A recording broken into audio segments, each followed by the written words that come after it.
शिव बाबा हम बच्चों को आकर के वर्तमान समय पढ़ा रहे हैं, तो जिन बच्चों को ये निश्चय होता है कि भगवान स्वयं ब्रह्मलोक से आकर के हमें पढ़ा रहे हैं, तो उनको उनकी खुशी का पारावार ही नहीं होता। पाँव के नाखून से सिर की चोटी तक खुशी होती है कि भगवान ने सारी सृष्टि में से मुझे ही चुना है। किसने चुना है? संसार का सर्वोच्च से सर्वोच्च पद प्राप्त कराने के लिए। और उसके लिए बाबा हमको शिक्षक बन करके रोज शिक्षा देते हैं, पढ़ाने आते हैं, स्वयं भगवान पढ़ाने आते हैं। और जन्म जन्म के कर्म बंधनों की रस्सियों से छुड़ाने के लिए सतगुरु बन करके भिन्न भिन्न प्रकार से विधि हमको बताते हैं और आशीर्वाद, दुआएं, प्यार देते हैं। तो हम कितने सौभाग्यशाली हैं।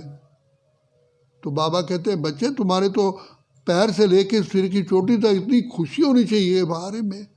संसार का सबसे बड़ा जो कुल है वो है सूर्यवंशी कुल, और उसमें भी बाबा हमें टॉप मोस्ट पद पाने के लिए दुआएं दे रहे हैं। बार बार प्यार से निहारते हैं, शिक्षा देते हैं, दुआएं देते हैं, और हमें रोज आकर के ज्ञान अमृत पिला करके सुरजीत करते हैं। कहाँ सारा संसार सोया हुआ है, सोचिए। इसको कहेंगे अभागा। कितने अभागे मनुष्य हैं जो परमात्मा आकर ज्ञान वर्षा कर रहे हैं और उनके भाग्य में ही नहीं है। आप सोचिए, कहाँ आपका भाग्य, कहाँ उनका भाग्य। कितनी नशा, कितनी खुशी होनी चाहिए। वहाँ मैं, वहाँ मेरा बाबा, वहाँ ड्रामा, वहाँ भाग्य। बाबा, मैं किन शब्दों में आपका धन्यवाद करूं। आपने, आपकी नज़रों ने समझा प्यार के काबिल मुझे। इतना प्यार करेगा कौन? आज संसार के अंदर जितने भी व्यक्ति हैं सब स्वार्थ का प्यार करते हैं, तो बाबा निस्वार्थ सेवा, और वो भी ऐसा प्यार करते हैं जिससे हमारा हर सेकंड कल्याण समाया हो। पवित्र से पवित्र हम बच्चों को दृष्टि देते हैं, श्रेष्ठ भावनाएं, शुभ भावनाएं देते हैं, दिल की दुआएं देते हैं, प्यार से कैसे निहारते हैं कि मेरे बच्चे आज ही ये संपूर्ण बन जाए। बाबा ने आकर के हमको सारे रहस्य बताए कि बच्चे तुम कितने संसार में ऊंच से ऊंच आत्माएं हो, महान आत्माएं हो, श्रेष्ठ आत्माएं हो, पूज्य आत्माएं हो, और मैंने जो ये सृष्टि श्रेष्ठ रचना रची थी उसमें भी तुम अति श्रेष्ठ हो। बच्चे तुम सोचो, तुम्हारे युग युग तक तुम्हारी पूजा होती रहती है। भक्तजन जानते नहीं है, परिचय नहीं है, जाके देखो कितनी किलोमीटर की लाइन लगी होती है दर्शन करने के लिए। एक सेकंड का सिर्फ चांस मिलता है और तुम तो स्वयं बाबा की गोद में बैठे हो। भगवान तुम्हें निहारते हैं, खुलते ही आंख तुम्हें मिलते, हर पल तुम्हें प्यार करते। तो बाबा कहते हैं इन बातों को सोचो, कितना उमंग उत्साह रहेगा कि बाबा, ओ प्यारे बाबा, हम आपका कर्जा उतार नहीं सकते।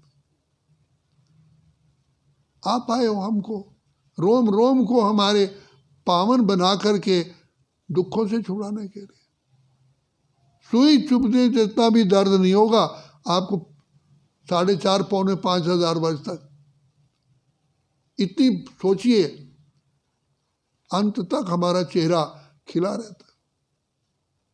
तो बाबा की दुआएं, बाबा का आशीर्वाद, बाबा का प्यार, बाबा की अनुकंपा इसी समय हम पर बरस रही है। ये सारी बातें जब हम विचार सागर मंथन करते हैं तब हमारे दिल, हमारे अंदर खुशी आती है कि बाबा कैसी दुनिया में ले चल रहे हैं, जहाँ हर प्रकार के सुख प्राप्त है, थकावट ही नहीं होती।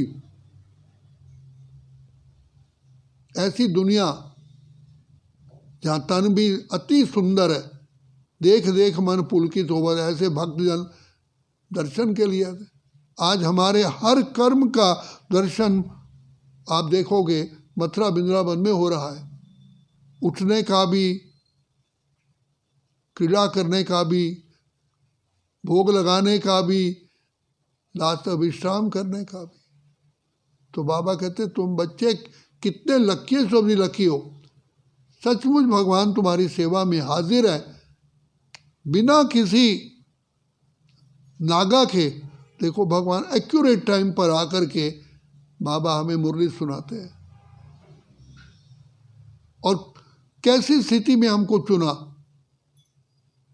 तन रोगी, बुद्धिहीन, आत्मा तमो प्रधान और विकारों से लथपथ, ऐसी आत्मा होते हुए भी बाबा ने हमको कितना प्यार से अपना बना लिया। तो बाबा कहते हैं बच्चे बस कल की छोटा सा समय देखो, कल ही तुम विश्व के महाराजा महारानी बनोगे, तो ये उमंग उत्साह रखो। बहुत गई थोड़ी रही, थोड़ी की भी थोड़ी है। और बाबा कहते हैं बच्चे ये पढ़ाई है, इस पढ़ाई में तुमको चेक करना है मेरे अंदर कितने गुण आ चुके हैं। अगर आज भी बाबा विनाश करा दे तो मैं कहाँ तक पास होऊंगा। फिर भी बाबा हमें चांस दे रहे हैं, कहते हैं बच्चे तुम बाबा को याद करो, तुम्हारी ये बचे कुचे जितने भी मैल है ये सब भस्म हो जाएगी। तो बाबा ने हमको पावन बनने का कितना सहज मार्ग बताया। बाबा कहते तुम ही संसार के अंदर भाग्यवान से भाग्यवान आत्मा भी तुम हो, जिनको भगवान पढ़ाते हैं, भगवान ने अपना बनाया। तो इन सब बातों को सोचोगे तो आपके अंदर उमंग, उत्साह, खुशी रहेगी। अच्छा, ओम शांति।